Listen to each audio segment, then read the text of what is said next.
Muchas gracias por la invitación. Es la segunda vez que venimos aquí. Han pasado muchas cosas en estos 2 años, por suerte. Pero bueno, para los que no nos conocen, voy a tratar de explicar algunas cositas conceptuales y algunas cositas que tienen que ver con la historia de la Alameda, y voy a tratar de concentrarme fundamentalmente en los aspectos que tienen que ver con tácticas de organización y lucha que hemos desarrollado a lo largo de este tiempo. Nacimos como organización en diciembre del 2001, en el momento del colapso generalizado que hubo en Argentina del modelo neoliberal, cuando se agotó un sistema de convertibilidad del peso al dólar que provocó una crisis bancaria extraordinaria, que confiscó los ahorros de la mayoría de los ahorristas y trajo una gran desocupación le llaman paro ustedes, estructural. Y a partir de ahí, frente a la catástrofe económica y social, en muchos barrios de la capital federal, de la ciudad de Buenos Aires y de la provincia de Buenos Aires, se organizaron en forma espontánea asambleas barriales, algo parecido a lo que fue el 15M de acá, pero mucho más profundo. Asambleas barriales donde los vecinos trataban de tomar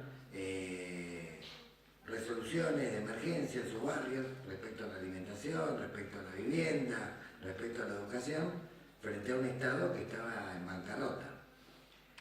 Para que ustedes tengan alguna dimensión de lo que estamos hablando, entre diciembre del 2001 y enero del 2002 hubo 5 presidentes en Argentina.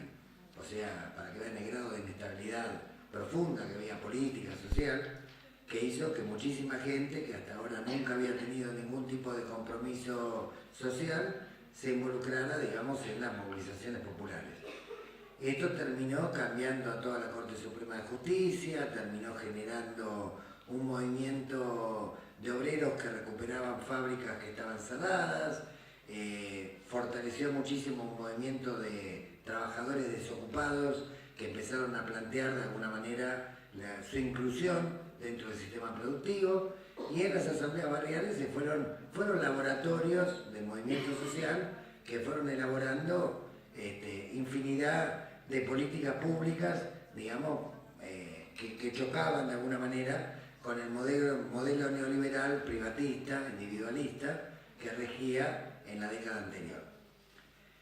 Es reconocido en la Argentina que la Alameda es una de las asambleas sobrevivientes de aquel proceso, ¿sí? Una de las que más ha sobrevivido y las que más políticas ha desplegado de las más de 500 asambleas que en aquel momento había. Una organización que es plural, que básicamente se une alrededor de causas, donde hay gente que pertenece a diferentes ideologías y diferentes creencias, pero que caminamos en común alrededor de causas que tenían que ver con la lucha contra la esclavitud y la lucha con la exclusión. ¿Por qué nuestra asamblea, a diferencia de otras asambleas, se especializó tan fuertemente en el tema de la lucha contra el trabajo esclavo y después contra la trata y después contra las mafias? Tuvo que ver con características geográficas. Nosotros nacimos en un barrio de la ciudad de Buenos Aires, que está en el sur de la ciudad de Buenos Aires, que es un barrio donde hay una cantidad muy importante de trabajadores migrantes que habían llegado desde la República de Bolivia y que estaban siendo sometidos a una situación de servidumbre en talleres clandestinos de ropa, ¿sí? Esto básicamente empezó a crecer y a masificarse en el año 2002, 2003, 2004. ¿Por qué? Porque cuando estalla el régimen de convertibilidad hay una profunda devaluación del peso argentino y la ropa durante la década del 90 se importaba desde China o se importaba desde otros centros, pero a partir de la devaluación comienza un proceso de sustitución de importaciones en algunas ramas de la economía. Y en donde más rápidamente se sustituye importaciones es en la industria textil. Pero los empresarios no querían tomar obreros argentinos porque estaban en un estado de rebeldía generalizada, haciendo piquetes, tomando fábricas, cortando calles. Entonces reactivaron la industria textil en base a la trata y el tráfico de personas. ¿Qué significa esto?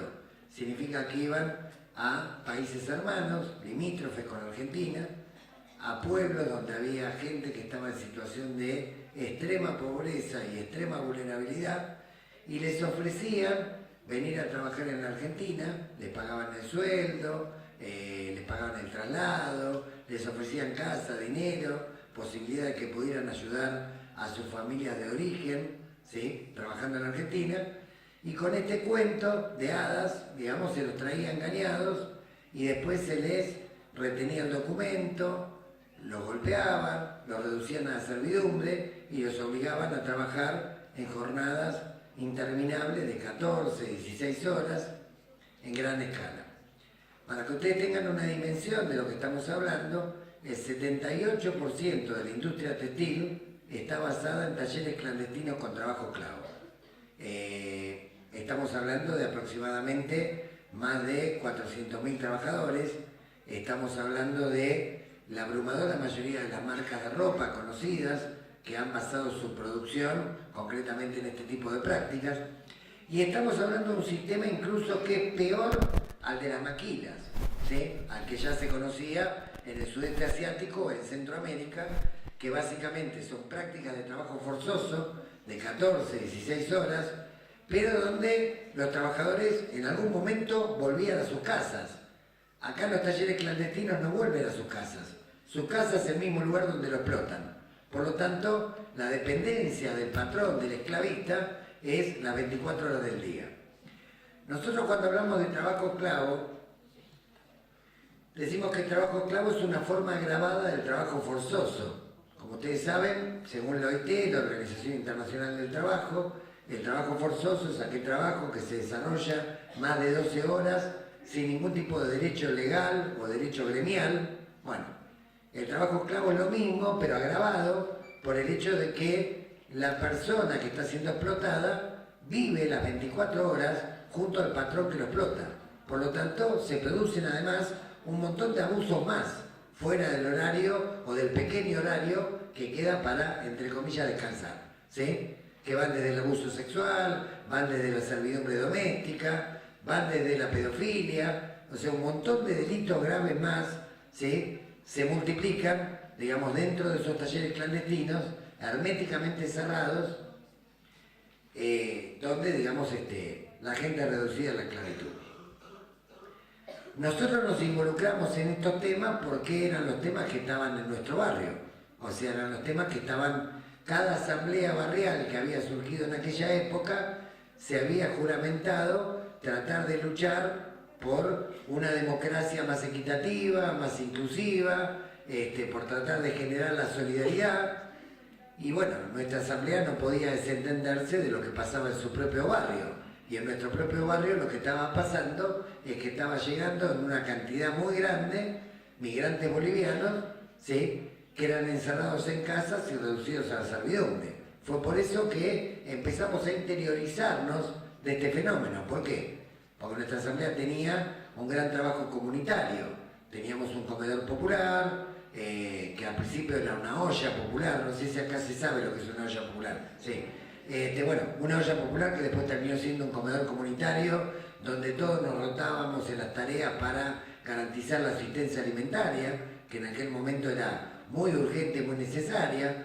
Bueno, dábamos apoyo escolar a los niños, asistíamos a las personas que estaban enfermas. Bueno, toda una tarea de solidaridad donde estrechábamos lazos y contacto con migrantes que provenían de estos talleres. Y ahí nos fuimos de a poquito interiorizando sobre lo que estaba ocurriendo con esta realidad. Que nosotros al principio pensamos que era un fenómeno que ocurría en nuestro barrio o en algunos barrios más. No sospechábamos que estábamos frente a un sistema esclavista, digamos, que se estaba reconstruyendo masivamente en la Argentina, ¿sí?, en base a la trata y el tráfico de personas. Nosotros pensábamos que eran talleres marginales, que por ahí falsificaban marca al costado del camino, pero no pensábamos que las grandes marcas estaban involucradas fuertemente en este negocio. De hecho, la primera causa judicial que la Alameda abre sobre el trabajo esclavo de más de 200 que hay ya abiertas, es a pocas cuadras de nuestra sede. Dicho sea de paso, nuestra sede era un bar que había quebrado, ¿sí? Que había quebrado y que lo había comprado en forma fraudulenta la Liga de Rematadores. La Liga de Rematadores es una organización mafiosa que se dedica a comprar propiedades en quiebra a bajo precio, con acuerdos mafiosos que tiene con la justicia, ¿sí? Y nosotros, como no teníamos dinero y no teníamos sede, y teníamos una gran olla popular que funcionaba abajo de un árbol en una plaza, y venía el frío, venía la lluvia, bueno, recuperamos ese bar. Ese bar se llamaba La Alameda, ¿sí? De ahí viene el nombre. Porque hubo una lucha de 7 años para tratar de que se expropiara, y finalmente se logró expropiar ese bar. O sea que se lo declarara de utilidad pública, ¿sí? Sujeto a expropiación. Pero durante muchos años, por los intentos de desalojo que tuvimos, las peleas que tuvimos para tratar de defender el lugar, se nos conocía como los chicos de la Alameda, la gente de la Alameda, y de ahí quedó la Alameda, digamos. En realidad, nuestro nombre original es Asamblea de Parque Avellaneda, que es el barrio donde pertenecemos, y la asamblea tenía nombre 20 de diciembre, porque 20 de diciembre del 2001 era el día que habíamos nacido, digamos, nacido la lucha, ¿no? Como organización social. Bueno, lo cierto es que a partir de que nosotros empezamos a denunciar situaciones de esclavitud en nuestro barrio, esto empezó a tener una repercusión muy grande y empezaron a llegar migrantes y costureros que eran explotados de otros barrios y después de otras provincias, y esto se fue generalizando. No fue fácil. Al principio, para poder hacer contacto con los trabajadores que estaban esclavizados, tuvimos que empezar a organizarnos para militar los domingos. Nosotros habitualmente los domingos descansamos, pero bueno, nos dimos cuenta que los domingos había una afluencia de migrantes en las plazas que era muy grande. Y los días de semana no había nadie, justamente porque los días de semana estaban encerrados dentro del taller clandestino y solamente tenían una pequeña libertad ambulatoria los días domingos. Entonces el domingo era el día ideal para intervenir en los parques, en las plazas, ¿sí? Y para tratar de hacer contacto con la gente que había sido traída mediante engaño y estaba esclavizada en los talleres clandestinos. Esto es una cosa para tener en cuenta y casi les diría que es universal, porque muchos años después nosotros ayudamos a compañeros de Hong Kong a organizar a las esclavas domésticas filipinas los domingos también. O sea, porque también parece que es el día que los esclavistas decretan una pequeña libertad ambulatoria. Ustedes pueden encontrar en la plaza de Hong Kong los domingos una enorme cantidad de trabajadores filipinas que durante la semana no ven. No ven durante la semana porque están las 24 horas sometidas a la esclavitud doméstica, ¿sí? Tanto para tener en cuenta cuando se trata de esclavitud de ese tipo, ¿no? O sea, les dan una libertad ambulatoria muy cerca del lugar donde la explotan y en general es algún día de los que habitualmente todos solemos descansar. La Alameda hoy es una organización que ha crecido muchísimo y que tiene básicamente 5 frentes de acción. Después voy a seguir con la cronología. Pero tiene 5 frentes de acción, digamos, bastante caracterizados. Históricamente tiene un frente de trabajo comunitario que tiene que ver con el trabajo solidario, con el trabajo voluntario, con el trabajo por el bien común, ayudando a los más necesitados. También tiene un trabajo fuerte de economía solidaria, o sea, ha creado muchas cooperativas y ha ayudado a muchas fábricas recuperadas concretamente a crear nuevas formas económicas de autogestión obrera. Tiene una rama sindical porque en el trabajo, digamos, en la lucha contra el trabajo esclavo hemos logrado que muchos trabajadores pasaran después a trabajar a fábricas registradas y empezaran a desarrollar un fuerte trabajo sindical. Hay un trabajo en los sindicatos de la confección, en el sindicato de cortadores que también pertenece a la confección, tiene que ver con los trabajadores que cortan la tela. Hemos hecho un trabajo sindical bastante intenso en fábricas muy importantes. Hay un cuarto frente que tiene que ver con un frente de investigación, que es por ahí el más conocido de la Alameda, que tiene que ver con la investigación puntual de hechos mafiosos, de trata, de trabajo infantil, de narcotráfico, etcétera, que son los que de alguna manera lleva adelante la fundación. Nos llamamos fundación porque es la forma jurídica en que nosotros podemos participar en las causas judiciales, ¿sí? O sea, las causas judiciales que nosotros hacemos por trata, por trabajo esclavo, para poder ser querellante, no sé si la palabra querellante acá existe en España, para poder ser parte de la causa, la parte acusadora de la causa, digamos, tenemos que tener o bien a las víctimas que declaren y sean querellantes, o bien una fundación que la respalde, ¿sí? Como general, las víctimas tienen mucho temor y tienen un lógico temor a sufrir represalias. La Alameda asume la representatividad de esas víctimas que están denunciando para poder llevar adelante la causa judicial hasta el final. Así que la fundación se constituyó en el 2007 al solo efecto de poder intervenir en las causas judiciales como querellantes. Y hay una quinta pata que tiene que ver concretamente con el despliegue de políticas públicas, leyes, propuestas, resoluciones, donde, digamos, la Alameda ha empezado a incursionar también, obviamente, en la lucha política parlamentaria. La Alameda encabezó una lista que formaban 14 partidos y muchas organizaciones sociales. Fuimos la cabeza de una lista de legisladores que en la elección de octubre del año pasado, en una elección en la ciudad de Buenos Aires sobre 24 listas, salió segunda con medio millón de votos, alrededor del 25% de los votos. Y bueno, creo que eso es un síntoma indicativo del nivel de desarrollo que ha tenido la Alameda, que sigue siendo tan pobre como cuando nos creamos, ¿sí? Aparte donamos el sueldo, obviamente, de que asumimos como legisladores, es obvio, tiene que ver con nuestros valores y con nuestros principios, pero quiero decir que en la Argentina estamos dando una especie de curso práctico de que para hacer política no se necesita un gran aparato, no se necesita mucho dinero, se necesita simplemente gente de bien, que tenga una actitud solidaria, una actitud de compromiso con los más explotados y sobre todo que tenga ideas, ¿sí? Ideas de alguna manera para resolver los problemas. Esto es importante porque nuestra ONG sigue siendo una de las más pobres de la Argentina, aún hoy, ¿sí? Siendo diputados y habiendo sacado medio millón de votos y teniendo una gran repercusión nacional e internacional, y seguimos considerando, digamos, que la política es una de las actividades más nobles, una de las actividades más altas de la solidaridad humana, ¿sí? Siempre y cuando sea hecha por hombres de bien, por hombres que persigan el bien común y no negociados. Así que un poco, de alguna manera, desde el principio, en el 2001 hasta nuestros días, seguimos defendiendo los mismos valores por los cuales nos constituimos como organización.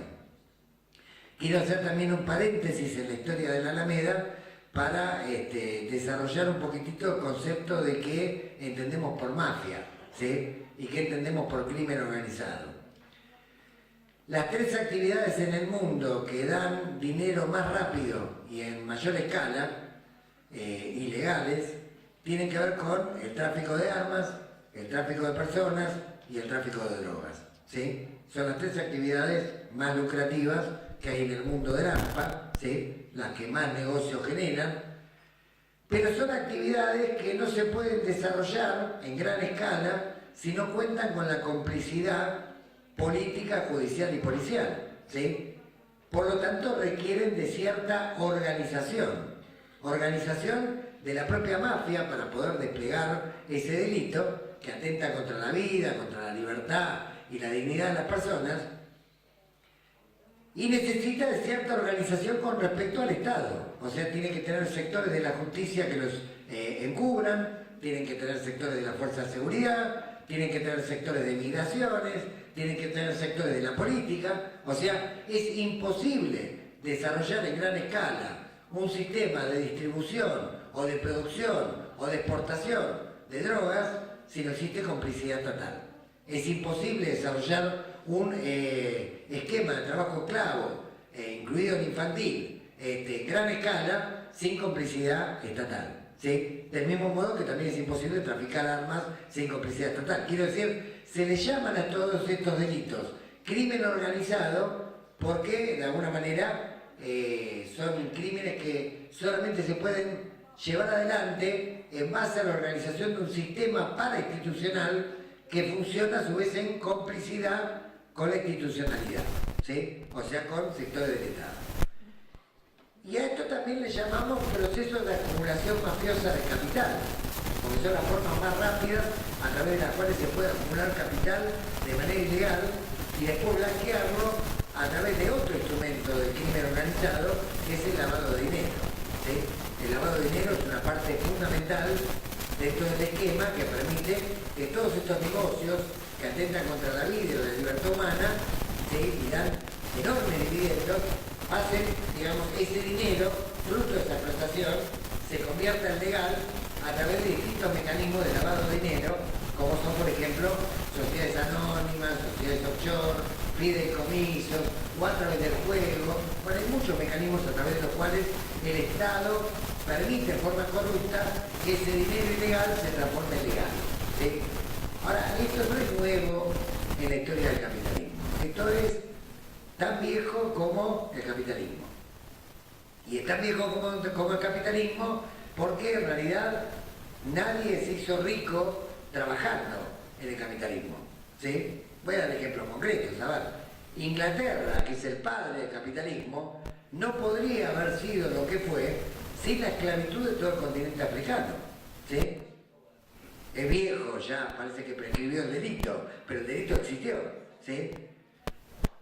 Europa no podría ser lo civilizada que es, ¿sí? Que le imparte reglas de moral al mundo sobre cómo tienen que comportarse los países civilizados, sin 500 años de saqueo, explotación y servidumbre de los pueblos originarios en América Latina. Europa no sería nada. Europa sería un continente marginal si no fuera por la esclavitud salvaje durante 5 siglos a los pueblos aborígenes. No lo olviden. Estados Unidos no sería lo que fue, ¿sí?, sin la esclavitud salvaje de una enorme cantidad de ciudadanos de África que iban como esclavos a trabajar en las plantaciones del algodón. Quiero decir, el capitalismo no nació como dice la cartilla infantil.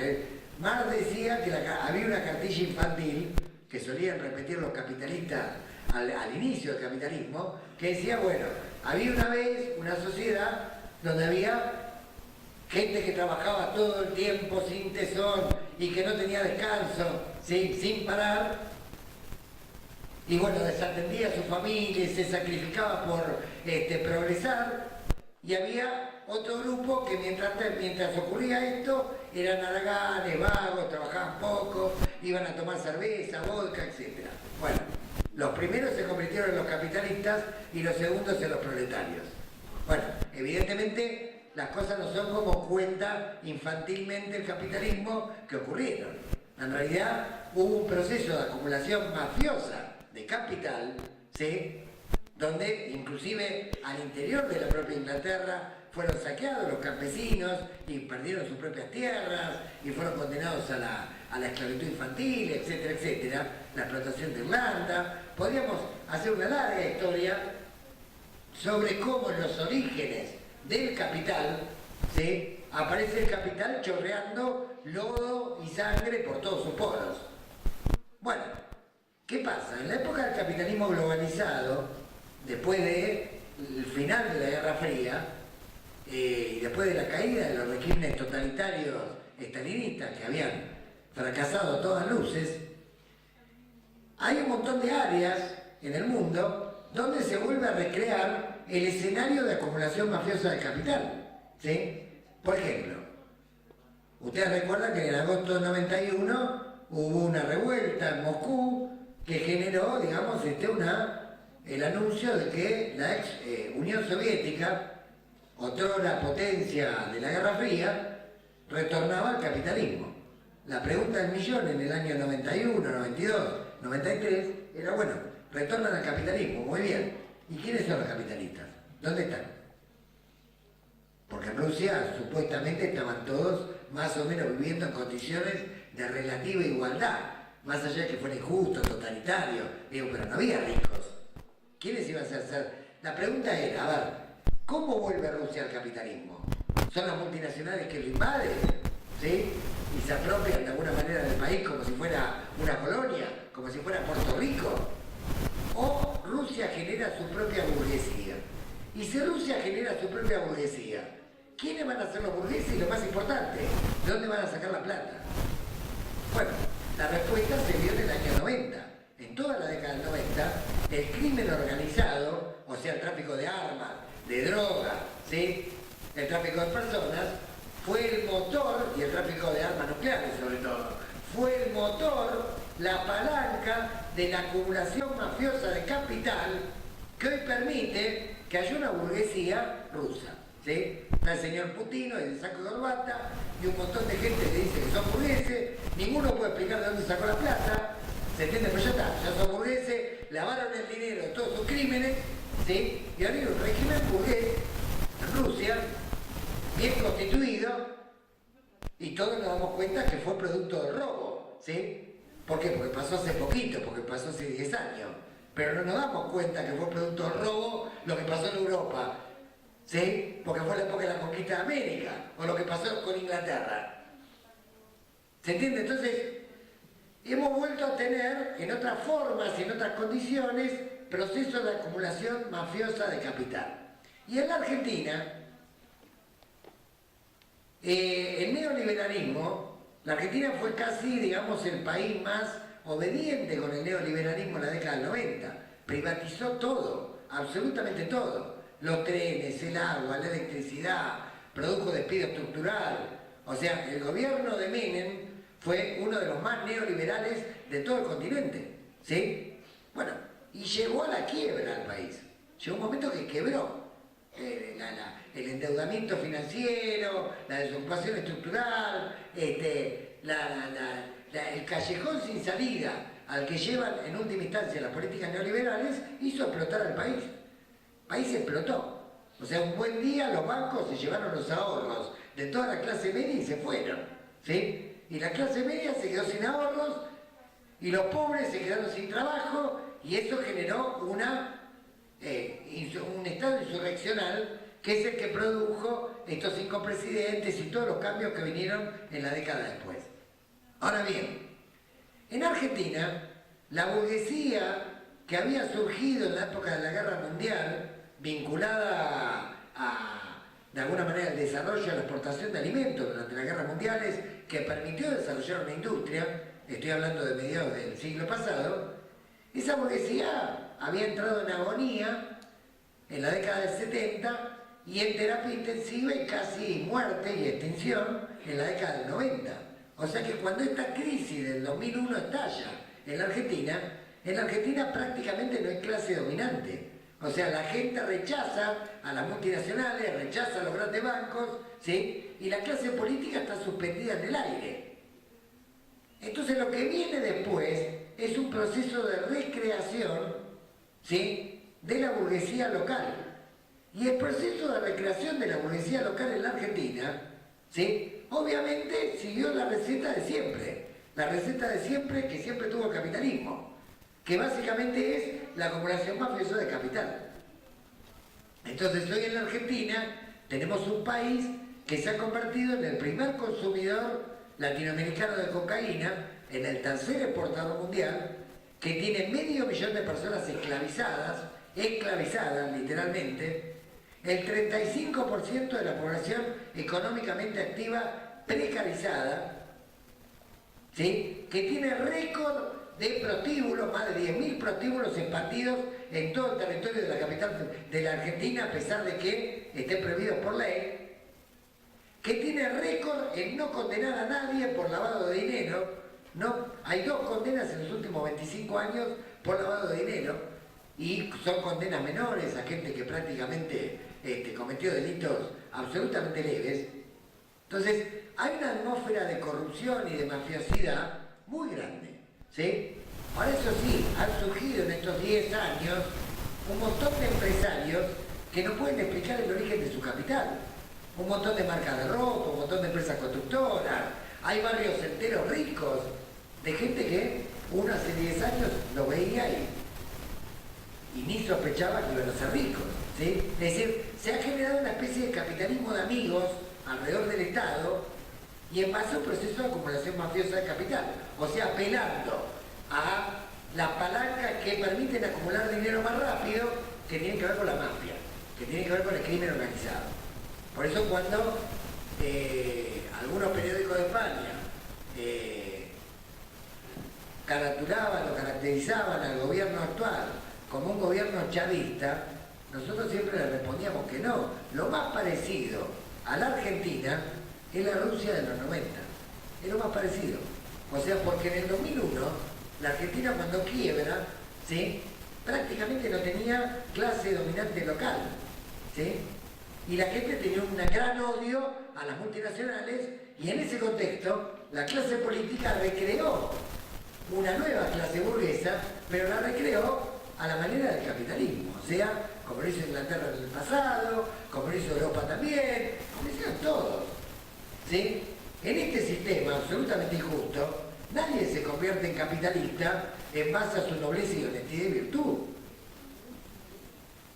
Entonces, simplemente fue constatar la situación en la que estábamos parados y yo creo que la Alameda, como asamblea, tiene la virtud de haberse dado cuenta en aquellos años, 2002, 2003, que lo que se venía era un proceso de acumulación mafiosa de capital y por lo tanto empezó a pelear contra ese proceso de acumulación mafiosa de capital y las consecuencias tremendas que tenían en materia de libertad, en materia de dignidad, en materia de condiciones de vida de los trabajadores. Y por lo tanto generó un lazo muy estrecho con los trabajadores migrantes, empezó una batalla contra el trabajo esclavo, una batalla que al principio fue judicial, fue tratar de instalar el tema, ¿sí?, que después logramos en el transcurso de la movilización imponer, después de muchas denuncias que tomaban estado público, algunas que fueron memorables y que fueron muy útiles para darle masividad al tema, porque a veces ustedes saben que los grandes medios de comunicación no toman lo más importante, muchas veces toman lo más secundario o lo más tangencial, pero algunas cosas tangenciales nos sirvieron para masificar el tema. Por ejemplo, tuvimos la suerte de que entre los primeros talleres clandestinos que encontramos, uno de los primeros fue el que cosía prendas para la princesa Máxima de Holanda. Entonces, bueno, el tema estalló obviamente en las revistas del corazón y en la gente que habitualmente no lee el diario ni se entera de la noticia, pero bueno, era un escándalo. La princesa de Holanda se vestía con traje de tipos que estaban encerrados en un taller, ¿sí?, y que el patrón se iba los fines de semana a Bolivia y lo dejaba encerrado con llave, ¿sí? O sea, cuando esos costureros cuentan en la televisión lo que pasaba en esos talleres, obviamente eso empezó a generar cierto revuelo en la mentalidad de muchas personas que pensaban hasta ese momento que las ropas de marca estaban hechas, digamos, en fábricas modelo y en realidad estaban hechas en Posilga, donde la gente estaba siendo esclavizada de manera tremenda. El segundo tema que nosotros empezamos a impulsar, vinculado al tema del trabajo esclavo, fue el tema de la documentación, porque obviamente había una situación de irregularidad migratoria muy grande, ¿sí?, que es la que utilizaban las patronales para tratar de someter a los trabajadores. Como no tenían sus documentos en regla, con eso los tenían presionados para que no se escapen, ¿sí?, porque los migrantes creían que si se escapaban del taller lo iban a pasar mucho peor que adentro del taller, porque los iba a agarrar la policía, los iba a deportar, iba a haber algún tipo de represalia con sus familias, algún proceso penal, etc. A los 2 años de empezar a denunciar trabajo esclavo, recuerdo que se incendió un taller clandestino en la capital federal, donde murieron 6 costureros, que fue una conmoción muy grande en la ciudad de Buenos Aires, y esto permitió, esta tragedia fue la que abrió las puertas a un proceso de documentación migratoria masiva por parte de los migrantes. Un programa que se impulsó en aquel momento, a través de los cuales los migrantes podían adquirir la documentación nacional en gran escala, con un trámite muy sencillo, prácticamente gratuito, y eso permitió y facilitó que muchos de los trabajadores que rescatábamos de talleres clandestinos después pudieran entrar a trabajar en fábricas registradas, los que querían quedarse, por supuesto, en la Argentina. No, me quedan 5 minutos, recién empecé. Bueno, vamos a tratar de reconfigurar, a ver. En el transcurso de esta lucha, para resumir, en materia de trabajo esclavo, hay 117 marcas denunciadas, hay sentencias judiciales firmes con gente que ya está presa, pero lo más importante es que logramos confiscar una importante cantidad de maquinarias que antes estaban en talleres clandestinos y que fueron reutilizadas, ¿sí?, en cooperativas donde se empezaron a asociar víctimas, concretamente, y empezaron a trabajar en forma autogestionada con máquinas que antes eran para esclavizar y que ahora son para liberar. Hemos logrado también 2 leyes de trata, una en el 2008 y otra reformada en el 2012, porque el delito antes ni siquiera estaba caratulado en la Argentina, cuando empezamos a pelear contra este problema. Y cuando uno se mete con algún tema que tiene que ver con mafia, con crimen organizado, si uno se mete a fondo, es imposible que no se entere de otros delitos, ¿sí? O sea, nosotros investigando toda la trama del tráfico de personas con fines de explotación laboral, obviamente llegamos a la frontera. Ahora uno en la frontera no ve pasar solamente gente que van a esclavizar en la industria textil, ve gente que van a esclavizar en otras ramas de la economía. Por ejemplo, la horticultura, la fruticultura, la ladrillera, la construcción. Ve gente que trae droga, las mulas, ¿sí?, que traen droga dentro de sus órganos, dentro de su cuerpo, ¿sí? Ve contrabando, ve tráfico de bebé. Quiero decir, es imposible meterse a investigar un delito mafioso sin enterarse de todo lo que pasa a nivel de la mafia a escala más global. Entonces, inevitablemente la Alameda tuvo que involucrarse al poco tiempo en situaciones de trabajo esclavo e infantil en otras ramas de la economía. De hecho, hemos hecho investigaciones que han tenido repercusión internacional bastante fuerte en avícolas donde trabajaban chiquitos, la cebolla, el ajo, zanahoria, en todo lo que es el cordón de fruticultura y horticultura, donde hemos denunciado más de 30 empresas. Hemos logrado que se armaran centros de recreación infantil en lugares donde antes había esclavitud infantil.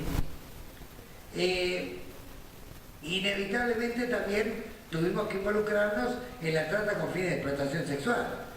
La Alameda ha denunciado más de 3.000 prostíbulos, ha cerrado más de 1.500, ha logrado incautación de algunos inmuebles, ha logrado descubrir enormes complicidades. Por ejemplo, hay más de 90 funcionarios policiales que fueron destituidos por denuncias de la Alameda.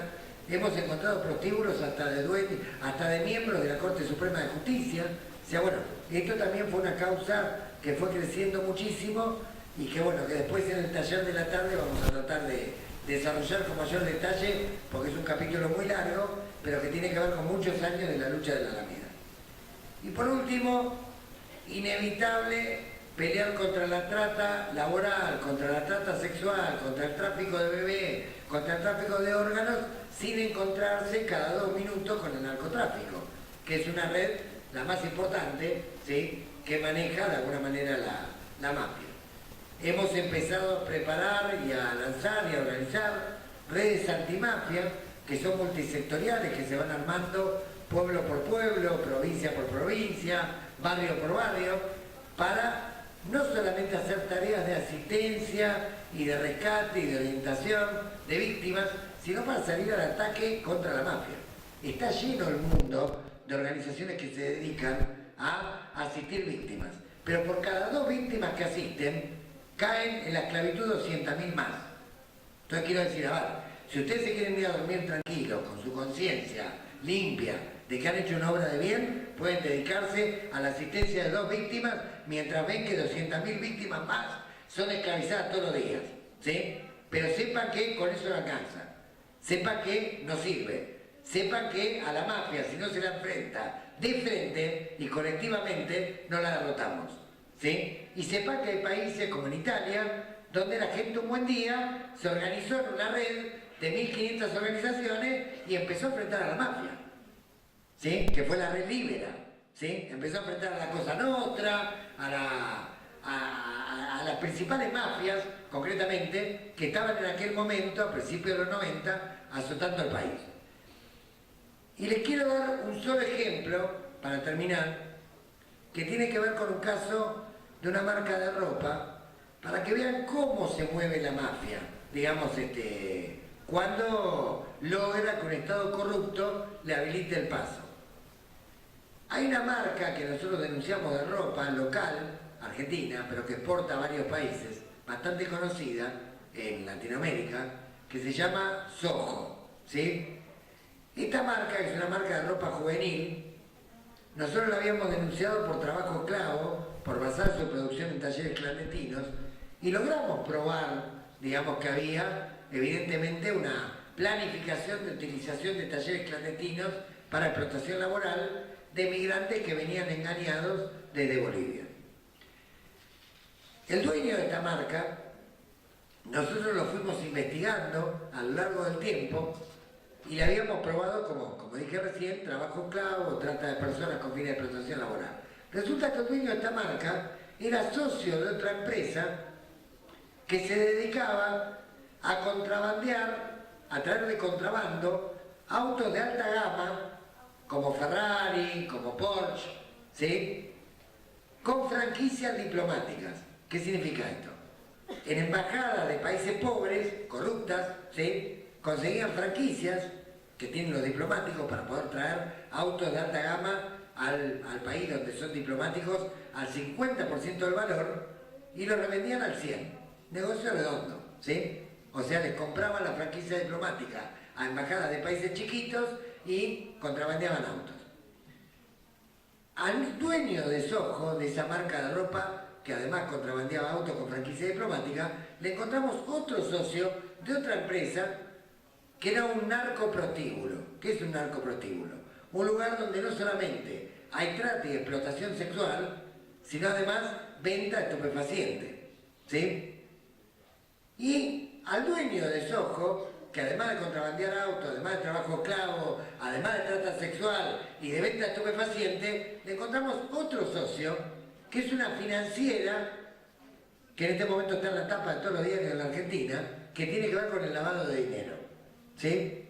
Entonces, fíjense, una sola empresa que se dedica a trabajo esclavo, trata sexual, narcotráfico, contrabando internacional y lavado de dinero, ¿sí? Uno de los socios era el ex secretario privado de nuestra presidenta, ¿sí? Otro de los socios era un tipo que solía tener un contacto muy estrecho con el poder. Pero ustedes fíjense, un verdadero holding mafioso que se dedicaba a múltiples delitos. ¿Con esto qué les quiero decir?